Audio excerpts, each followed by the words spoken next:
Good morning, class, and welcome to another week of church history. I'm looking forward to digging in and looking at some new things and discussing some new things this morning. Do want to first off apologize for the lighting. Just kind of looking at the video while I'm recording it. The lighting looks kind of funky. We just put in a ceiling fan in my office, and it came with a new set of lights. So I feel like it's really bright behind me, but I look pretty dark. So I do want to apologize for that. That's not going to be too much of a distraction for anyone this week. But so digging in, I want to talk about scholastic orthodoxy and a few other traditions that come out of what we've been talking about, and then how that affects us and our traditions. So the first one, like I said, is scholastic orthodoxy, and here we've discussed several forms of that. We talked about Lutheran orthodoxy, Reformed orthodoxy, and so we talked about how those orthodoxies came to be, um, and we talked about what those orthodoxies are respective to the Lutheran tradition and the Reformed tradition. So but broadly and in general, uh, uh, a tradition, that even though those are their own separate traditions, they do fall under the category of scholastic orthodoxy, in the sense that the emphasis in scholastic orthodoxy is right doctrine. It's those confessions or statements or beliefs that you need to confess in order to be considered orthodox, whether Reformed or Protestant or Catholic, whatever. It's the orthodox teachings, wherever you need to believe in order to be part of a specific tradition. And so, orthodoxy kind of wins the day. I mean, uh, especially scholastic orthodoxy. That movement is still around by and large. In the form of seminaries, Bible colleges, those kinds of things. So, not just general Bible colleges, but there's specific colleges as well that fall under a religious notion, like Duke University, for example. So, they have their own divinity school now, but still, this college is impacted by Methodist. Uh, so that's kind of the one tradition. And I feel like we've spent enough time talking about what that means as we walk through Lutheran Orthodoxy and Reformed Orthodoxy. So, kind of one tradition that comes out of what we've been talking about is scholastic orthodoxy. Again, it's the emphasis on right doctrine, and it's looking at those and teaching those confessions, statements of faith, those kinds of things that you need to confess in order to be orthodox. So the other three, though, is what we're going to look at today a little more in detail. And there are three different ways to understand Christianity outside of scholasticism. So these are different than scholasticism, but they're not necessarily a reaction to or against scholasticism. So it's kind of these four traditions here. Scholasticism seems to just be part of it, one of those traditions. So these next three that we're going to discuss and that we're going to go through, again, they're not necessarily a response to scholasticism. They're not against scholasticism. It's just other traditions in in Christianity. So, and these are developments that we see beginning in the 17th century. So, the first that we're going to look at is deism. So, deism begins with rationalism. So, rationalism is beliefs based on reason, not religion, and it's a process of determining truth. So, rationalists believe what they believe based on reason. Again, it's not based on religion, it's based on reason. So, they wouldn't accept things like divine revelation. They would turn their back on something like that God had mysteriously moved a man to write something specific, and those words came from God Himself. So they wouldn't necessarily accept that. So what eventually starts to happen is that some Christians, again, in an attempt to be contextual, start bringing in this way of thinking into the faith. And so they bring in rationalistic ideas to help reach rationalists. So, for example, Scientists wouldn't be willing to become a Christian because scientists used rationalism to determine truth. So, what a deist would do then, to try and reach others, was to not go around claiming miracles as truths. They would find other ways to explain these things. So they end up denying things such as the Trinity and biblical inerrancy because it doesn't make sense and it can't be proven. So these Christians would say that you need a rational explanation for something. It isn't good enough to confess something, but you have to be able to prove it as well. So, the doctrine of the Trinity and various things like that that can had been affirmed in councils and creeds and those kinds of things. They're saying it's no longer good. Those things aren't valid just because a group of people said they're valid. They need something that can be proven. So, again, they're not denying God, but they're also not necessarily affirming the Trinity either because you can't prove the Trinity. So these Christians, would want a rational explanation for something, for everything. So, again, it wasn't good enough just to confess it. You have to be able to prove it as well. And they will only believe what is proven to be true. So they just aren't going to accept everything at face value, but they did think that Christianity was the most reasonable religion. So, this is obviously not the version of Christianity that we embrace. So, the response to deism, to this line of thinking is that just because your God may look like our God, it's not our God. Just because there are similarities doesn't mean the historic Christian God and your God are the same. So, and that's because if someone rejects the triune God, then it isn't Christian. It's not the Christian God that someone worships if they reject the triune God. It may have similarities uh, and those kinds of things, but at the end of the day, if someone does not worship the triune God, then it's not the Christian God. Okay? You can't break up the Christian God into other things. The historical Christian doctrine is that our God exists in a triunity of Father, Son, and Holy Spirit. Three persons, one substance, plain and simple. So anyone who worships something other than that worships something other than the Christian God as revealed in the scriptures. Um, so deists, they essentially start with skepticism, and then they begin building their religion on top of that. And what they end up with is an ethical Christianity. That is, they would look at all religions and would notice that all have common factors.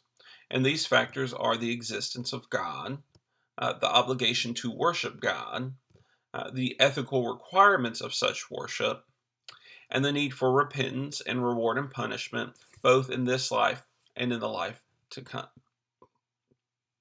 So that's what deists kind of did. They kind of looked at all the various religions in the world, and they have those common factors.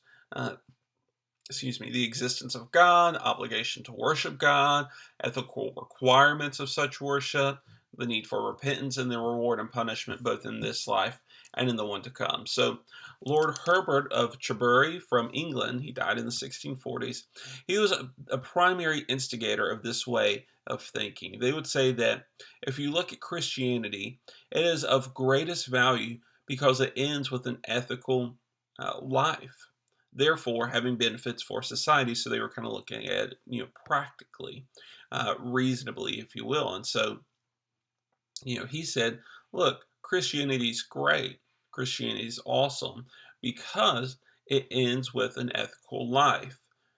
Therefore, it has the best benefits to society. So deist Christianity is where people are loving God and loving neighbor, and they argued that other religions aren't like that.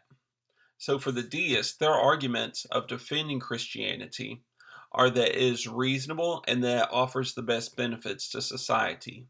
So deist Christians were recreating Christianity in a rationalist mold. What they created, though, is no longer the apostolic faith.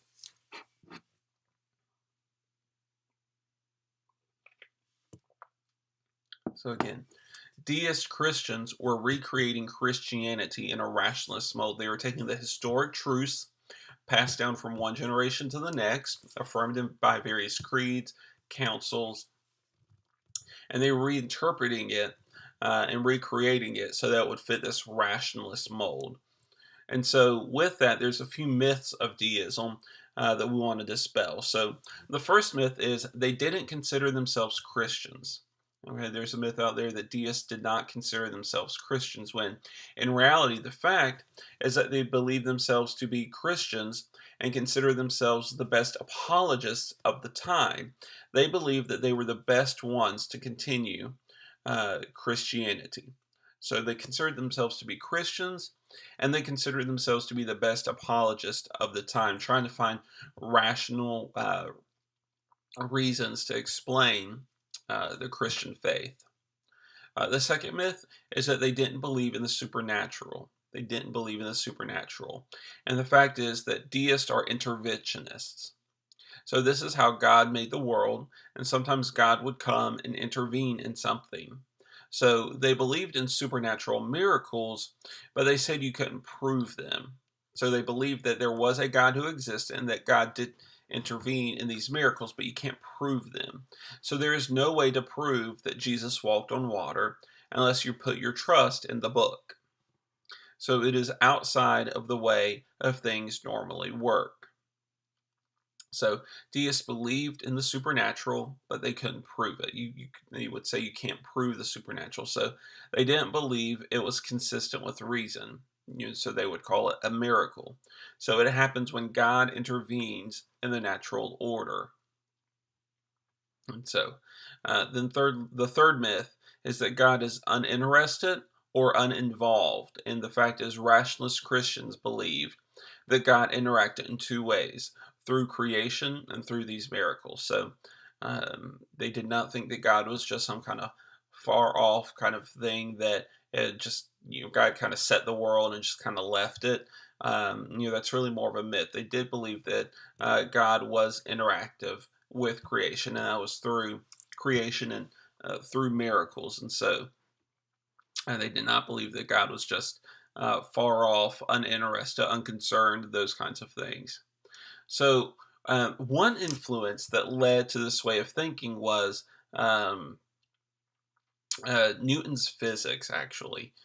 Newton's physics kind of helped lead the way in developing this kind of Christianity, this way of thinking. And so, again, Newton's physics in the sense of gravity, thermodynamics, those kinds of things. So this tells us that God created a world that operates by some set of laws, and that his laws make it operate this way. And these are discernible laws. They help you to see the world in this order and in this fashion. So the conclusion of the rational Christians is that this is how God made the world work, like a clockmaker making a clock. They were recreating Christianity in a rationalist mold. And so, for example, the notion of gravity.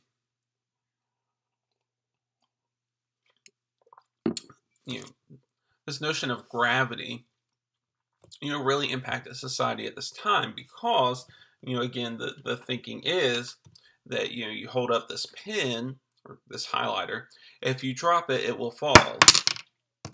And so they believed that God had created gravity, and that gravity now is what holds this world together. The reason this pen falls is because of gravity. They think that there is some law there called gravity that makes this world operate, that makes certain objects orbit around other objects, those kinds of things, that God created this law of gravity, and that he set and that everything operates by this law of gravity. And so when in reality, the scripture says that Jesus holds the world together, that in him everything lives, moves, and has its being, that in Jesus he upholds the world by the word of his power, then he holds all the universe together. We can look at Colossians, we can look at Hebrews, we can look at John, we can look at other places where, according to the scriptures, the reason that this, when we look at Acts, the reason that this pin falls is not because of gravity, but because God chooses to make that pin fall right then and there. That is what the scriptures say. Colossians 1 and 2, Hebrews 1, Acts 17, those kinds of things, that Jesus is the linchpin of creation. Jesus holds all of creation together. Gravity doesn't do it. Gravity doesn't do it. But men who observed certain things happening over and over again, concluded that there is something in this world called, or in this universe called gravity, making that happen. And the fact of the matter is, it's just not true. Biblically speaking, Jesus is the one that holds all together, and that I believe that if I let go of this pin, it could go up. It could go up. It might not, but it could. Because according to the scriptures, Jesus is the one who holds it all together. That Jesus is the one making all things operate, and everything exists in him and by him and for his glory. And so, could that pin easily have just gone up or sideways? Absolutely. I believe it goes down because Jesus wants it to go down at that moment. And so it wasn't that, God just kind of created this world and set it and, put these laws in like gravity. But I believe, according to the scriptures, what the scriptures say, that Jesus is the one who's holding it all together, and that everything is operating in him, and that he is in everything, and that he is the linchpin of creation. He holds it all together. But so you have things like that, like Newton's physics, gravity, science coming out saying, well, we got this, law of gravity now, and watch what happens when you do this, that, and the other thing. And so, with that said, that impacts culture, and as culture is being impacted, the church is impacted as well. And in that being impacted, you have this group of Christians who then want to try and be contextual and reach out to those rationalist people, and they develop and form this own kind of Christianity called deism, which in reality is not the apostolic faith. It's not apostolic Christianity. They recreate Christianity in a rationalist mold. So that's deism. Next, I want to talk about the spiritualist or mystic movement. So the spiritualist or mysticism movement. So that's going to be kind of our third overall. If you look in the notes, it's the second point, but it's the third overall. Scholasticism was first. Deism was second. Then the spiritualist mysticism movement is third. So you have people like George Fox and the Quakers fall into this category. So George Fox, he was lived from 1624 to 1691, and the spiritualists came to the place where for them Christianity is non-material. So it's not about confessional statements or things you do, but it's focused on that personal relationship with God. So there is this place in your heart where you commune with God. So they end up rejecting things like sermons and the ordinances and those kinds of things. And they recast these tangible aspects of Christianity into spiritual terms. So you take baptism, for example, and say you're going to spiritualize it into something that happens in your heart. You don't actually get dunked. You don't baptize people physically, but it happens in the heart. So not a physical resurrection, but a spiritual one. So the key to this is to remove all human elements from the divine relationship. So they are concerned with soul, not physical. So don't prepare for your sermons. You show up, and as the Spirit leads you, you talk. It's very testimonial, if you will. So this is what God has done in my life, and you should be encouraged by that. This, what their meetings would be like. So, let's not talk about God and His work, but about God and His work in me. So they say if it is about the soul, let us do soul things, meditate on God. So, they spiritualized everything, not just looking at everything through spiritual eyes, they spiritualized everything. So, what they do is they reinterpret Christianity into a non material spiritual relationship. So, they are mystically united to God. Things happen internally. So that's a spiritualist movement, and people like George Fox, the Quakers, they kind of fall in this category here of getting rid of these physical, tangible aspects of Christianity. So, uh, communion, the Lord's Supper, the Eucharist, that is a tangible proclamation of the gospel. When you participate in the Lord's Supper, it's a tangible proclamation of the gospel because you are physically proclaiming uh, through picture and through act Jesus's shedding of his blood, his body being torn and beaten for us, and so in that representation, of the wine or grape juice and the bread, and so it's a proclamation of the gospel in the sense of that's what those elements stand for, but it's also tangible. It's something that we eat. It's something we partake of, and so in this whole spiritualist movement is totally antithetical to what the biblical teaching on the physical world is. It teaches that the physical world is good, that God created these physical things, this human body, the created world. God created it as good. And so, and Adam and Eve, they communed with God in their physical bodies. And so, um, again, the spiritualist movement just kind of want to focus only on your heart, only on your relationship with God in your heart, and not in the physical world. They want to get rid of those kinds of things. Again, it goes clearly against biblical teaching, even in terms of baptism, but nevertheless, that's where they want to pursue on what they thought would be best. So they reinterpret Christianity into a non material spiritual relationship. And then the last group I want to talk about is pietist. Pietist. And so two main guys in this area is Philip Jacob Spener. He was in the 18th century, and then August Hermann Frank. And he was living in the 18th century as well. So um, those who are part of the pietist option would say that, hey, you know what people are missing? It's not reasonableness, it's not spiritualism, but stuff that is not in their life. So give me one moment. They would say that people need right belief and right practice. So some would say that what Spener was proposing was a new reformation, or at least a completion of the one that had been started. Uh, this initially began in the Lutheran Church, but it certainly had an impact on all of Protestantism. So Spener just put a huge emphasis on reading the scriptures daily and allowing it to impact your life. I know, very novel, I know. Reading the Bible, letting it impact your life.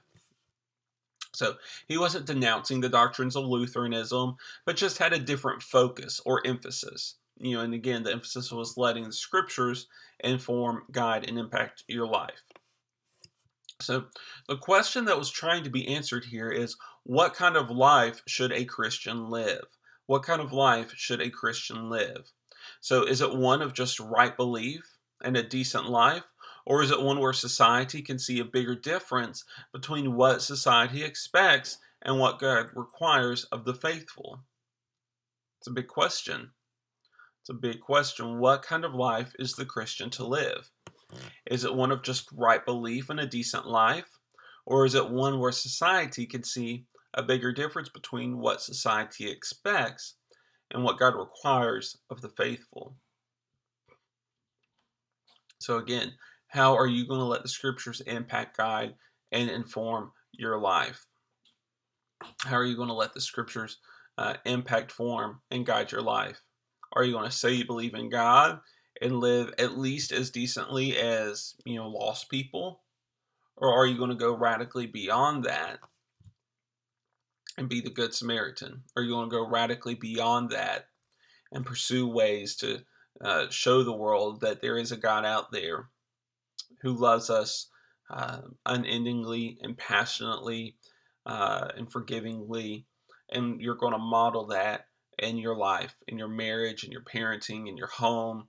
You're going to model that kind of above report, above reproach, at work, going that extra mile. You're going to stop and help the poor and needy, maybe on the side of the road, even though it will inconvenience you. So again, he was saying, what's the Christian life to look like? Are you just supposed to be as decent as the lost people, not actually murdering and stealing and those kinds of things? Or is the love that God has flood your heart with, is that going to be so transformative that you then live in a radically different way that is far more loving and caring than what the world has to offer? And so again, that's what he was trying to address. That's what they were trying to address, the pietists. So they started off with colleges of piety, which was small groups in which people could live more pious lives, again, pushing one another towards living a more pious, holy life. And they are starting with orthodoxy and orthopraxy, so right belief, right practice. But eventually, and after several generations, what is lost is a commitment to right belief. And they discovered that what is understood as right living doesn't require right belief. Um, the Trinity, how does that affect the way you live your life? Could people live like me without believing in Christianity?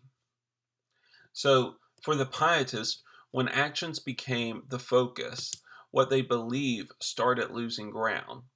What they believed no longer was important. So, what you get and what you ultimately end up with is Protestant liberalism. You might get a changed behavior, but not a changed life. And so, that's what that was kind of the fourth tradition, pietism. Again, where over time, the focus on right belief uh, was less and less important. The focus on how you live your life now and how you're living out your life and how you're helping the poor and those kinds of things, that became the new focus. And so, whereas it initially started with trying to have a right balance of both right belief and right practice, and letting your right belief inform and guide your right practice, but they eventually saw that loving the poor, you don't necessarily have to be a Christian to do that. And so over time, the focus on right belief grew less and less important. And so there, where we lies today in what's called Protestant liberalism. And so that's going to wrap up our lecture for today. Just want to talk about those few traditions that came out of the Reformation period and those kinds of things. So if you have any questions, please let me know. Looking forward to seeing your responses to the discussion question being posted today. Looking forward to reading through your reports. So if you have any questions, please let me know. Take care and God bless.